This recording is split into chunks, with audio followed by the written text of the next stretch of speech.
nasprotniku, ki je letos v sezoni doma izgubil samo eno tekmo proti Gran Canariji. V bistvu Francozi, bi rekel, niso tipična francoska ekipa, da bi bili neki fizikalci, da bi igrali neko hitro košarko. Igrajo dokaj organizirano, pametno. Glavna naveza so playmaker Walker, igrajo so tisti dva Gray in pa štirka Harris, ki v bistvu zaključuje 60% njihovih akcij.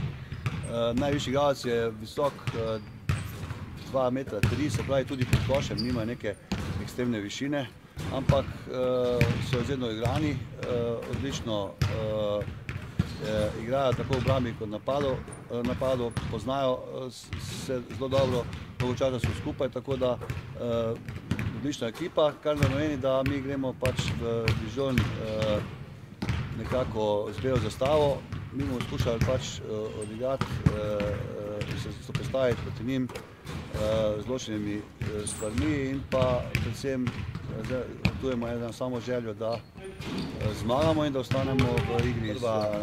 Mogoče zadnja priložnost je ta tekma proti Dijonu. Mislim, da kljub temu, da so domačini izgubili samo eno tekmo na svojem igrišču, je nekako to naša priložnost.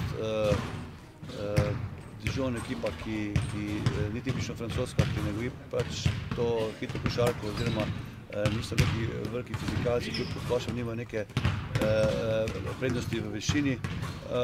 Tu bomo skušali pač mi nekako preseneti, napast po globini.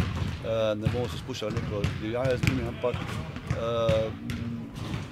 nekako pametno, z dobro obrambo, skoki pod obema košema, skušajo poiskati važne točke za iztek. Dva Novorupnika so vsi zdravi? Dobro, danes ni Muriča, imamo probleme z zdravjem, upam, da bo zvečer z vročino in glavobolom, da bo začel trenirati. Drugi pa so zdravi.